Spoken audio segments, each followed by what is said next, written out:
Hello, crypto boys and ghouls, and welcome back to the channel, Tales from the Cryptomancer, where we feature content on play-to-earn games on the blockchain, such as Splinterlands. And in today's video, I wanted to cover a proposal which I think would bring tremendous value to our community, to the game, and to our ecosystem. And I want to talk about it with you today, and it is the topic of bringing sit-and-go tournaments to Splinterlands. Now, if you've ever played poker, whether it be online or in person, you may be familiar with what sit-and-go tournaments are, but let's just talk about it here for a moment and how it could relate to Splinterlands. So what is a sit-and-go tournament? A sit-and-go tournament in online poker is generally defined as a game of 2 to 10 players at a table that begins as soon as all seats are filled. And if we imagine what this could be for Splinterlands, is this really an on-demand lobby where you don't have to wait for a tournament to start for tomorrow or next week. You can queue up and play immediately with other like-minded players. So why would introducing sit-and-go tournaments be good for Splinterlands?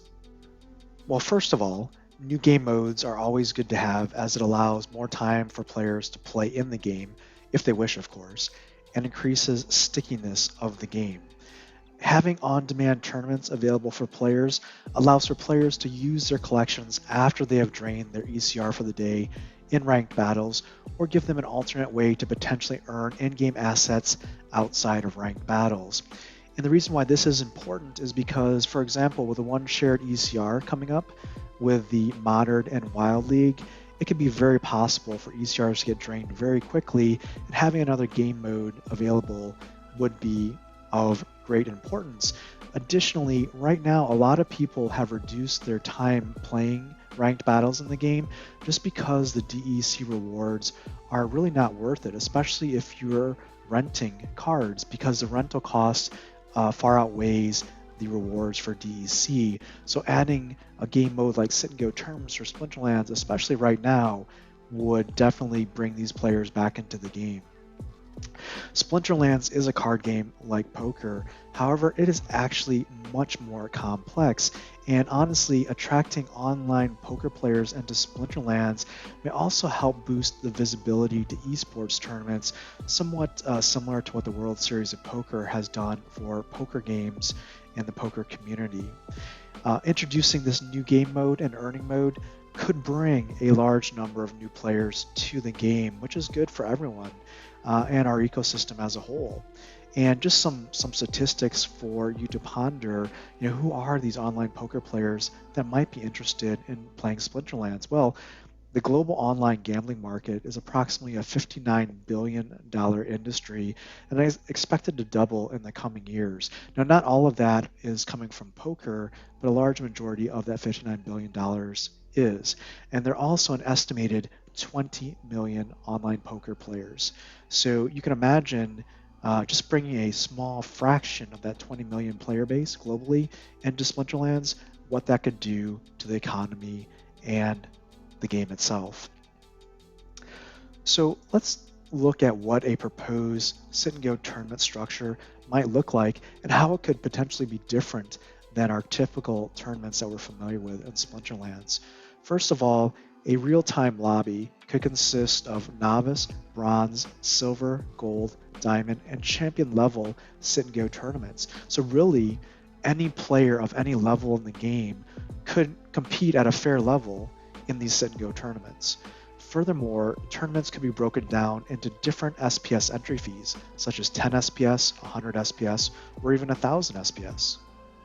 Additionally, sit-and-goes could be classified as a standard sit-and-go consisting of 10 players, or a turbo sit-and-go consisting of 6 players. A sample payout structure could look like this. For a standard sit-and-go payout with 10 total players, first place would receive 70% of the SPS entry fees, second place would receive 20% of the SPS entry fees, and third place would receive 10%. Essentially what this means is second place would get double their SPS back, third place would get their SPS back, and then first place would make a 7x on their SPS entry fee. This is a very friendly payout structure.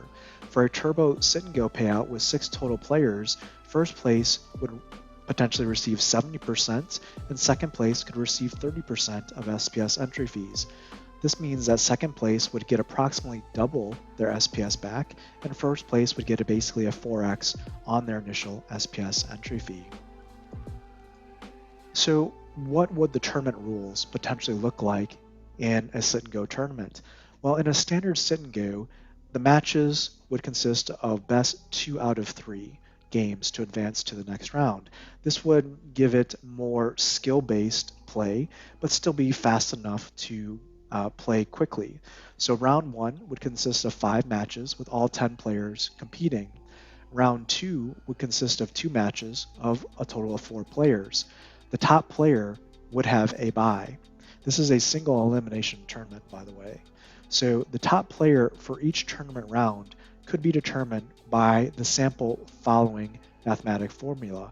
You could take the highest value of the total health damage dealt divided by the total health damage received divided by the number of total games to come up with a numeric value, and the higher value for the round is the top player with a bye. Such a scoring system would reward clean battle victories versus very close battle victories. Round 3 would consist of 1 match between 2 players, and the top player from round 2 in this case would have a bye, and then the final round would consist of the remaining 2 players. The turbo sit and go structure looks very similar, except it just has 6 players instead of 10 players, and it would, you can see here how it would work. It would just consist of 3 rounds instead of 4. So let's review the summary of benefits that introducing sit and go tournaments in an on-demand lobby could have for Splinterlands. 1. It would provide a new game mode that leverages standard coding, industry standard that's not necessarily creating anything new, which would allow players another way to use their collections and their cards. It would provide instant on-demand gameplay that many Splinterlands players crave. It could lead to a more exciting esport environment for the game. It could provide a new potential earning opportunity for players within the Splinterlands play to earn ecosystem. It also would encourage players to buy and own SPS in order to pay sit and go entry fees, which means increased SPS utility.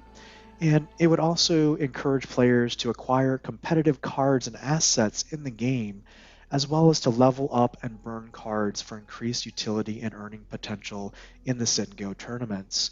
And last but certainly not least, it would bring a whole new targeted audience of players to the game along with their associated investment monies. It's also worth noting that the proposal that we've put forth here had a payout structure that rewarded 100% of the SPS sit and go entry fees back to the players.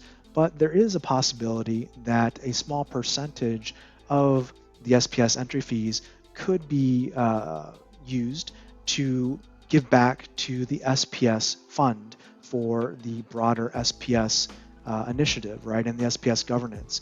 And those fees would belong to the broader SPS token holders, which then can be voted on maybe on a quarterly basis. You know, is it that SPS burned? Is that SPS reallocated to marketing? Is it given back to players in more of a tournament structure, as in like a grand kind of World Series of Splinterlands? There are many possibilities if 100% of the entry fees were not necessarily given back to players. That is certainly an option to consider as well. So what do you think? Is this something that you would like to see in the game? If so, vote for the proposal here. I will link to it in the video description as well. It will be on the feedback.splinterlands.com website. So please look for it there. If you think it would be good to add to the game, vote for it, and let's see if Hardpoint and the team can bring this functionality to Splinterlands. If this video has been beneficial, smash that like button, subscribe to the channel for more timely content on Splinterlands, and until next time, keep stacking those stats. That's entertainment.